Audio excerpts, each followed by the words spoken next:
Bonjour à toi qui me suis souvent sur cette chaîne-là. J'ai le plaisir de te dire que tu es béni, hein. Tu es préféré de Dieu, ne l'oublie pas. Et aujourd'hui, je viens te motiver en te partageant 5 portes que tu dois surveiller dans ta vie pour ne pas connaître les erreurs que tu commettais peut-être par le passé ou encore de continuer à les surveiller si tu fais déjà attention. Alors, la toute première porte, elle concerne la porte de notre bouche. Notre bouche nous sert à faire des proclamations, des déclarations. Elle nous permet de faire des demandes, de passer des annonces et consorts. Donc nous devons vraiment choisir ce que nous sortons de cette bouche-là que Dieu nous a donnée. C'est une porte que l'Éternel a mis en nous, qui doit seulement être ouverte pour bénir, hein, pour apporter vraiment le plus et non pour maudire. D'accord? Donc dès aujourd'hui, retiens cette porte-là et ne t'amuse plus à l'ouvrir en désordre. La deuxième porte que je partage avec toi, ce sont tes oreilles. Les oreilles, tu dois les garder fermées, tu dois choisir ce qui rentrera dans tes oreilles. N'importe qui ne pourra pas venir te dire tout et n'importe quoi, parce que ton oreille n'est pas une poubelle.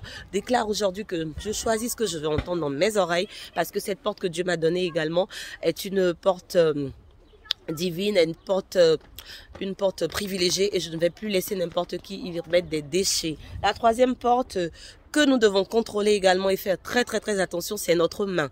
Dans notre main, nous recevons, nous donnons. Dans notre main, nous bénissons. Avec notre main, nous bénissons, et avec notre main, nous mangeons. Alors la main, à partir de maintenant, elle doit vraiment être utilisée à bon escient. Ne prenez pas votre main pour détruire. Il y a des gens qui prennent leur main pour détruire le foyer des gens. Il y a des gens qui utilisent leur main pour empoisonner leurs frères et sœurs. Il y a des gens qui utilisent leur main pour jeter un sort.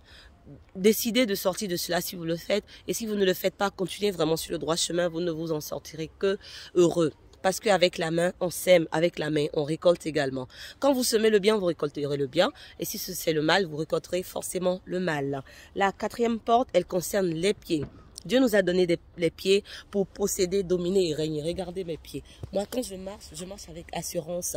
Je marche dans la victoire, je marche dans la grâce. Je suis une gracieuse. Je sais que je suis une privilégiée d'avoir mes pieds. Il y a des gens qui sont handicapés. Il y a des gens qui ont les pieds coupés. Ils ont été bien nés normalement comme nous, hein, mais ils sont devenus handicapés à la suite d'un accident, à la suite de ceci ou cela. Il y a des gens qui ont mis leurs pieds dans le mauvais endroit au mauvais moment et ça leur a coûté vraiment cher. Ce n'est pas forcément perdre sa vie, perdre son pied qui emmène l'échec dans la vie, mais le pied, quand on le dépose pas au bon endroit, peut nous créer des problèmes. Alors, faites attention à où vous mettez vos pieds désormais pour être heureux dans la vie. La toute dernière porte que je partage avec toi aujourd'hui, ce sont tes pensées. Il y a un proverbe qui dit, tel tu penses, tel tu es. Alors, décide de penser à les bonnes choses. Décide de penser à des merveilleuses choses. Décide de penser à des choses qui sont vraiment glorieuses.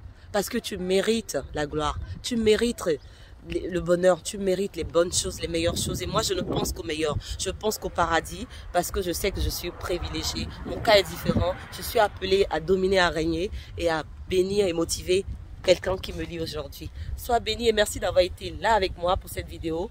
Bon dimanche, une excellente semaine et allez, n'oublie pas de penser à que du bien parce que tel tu penses, tel tu es.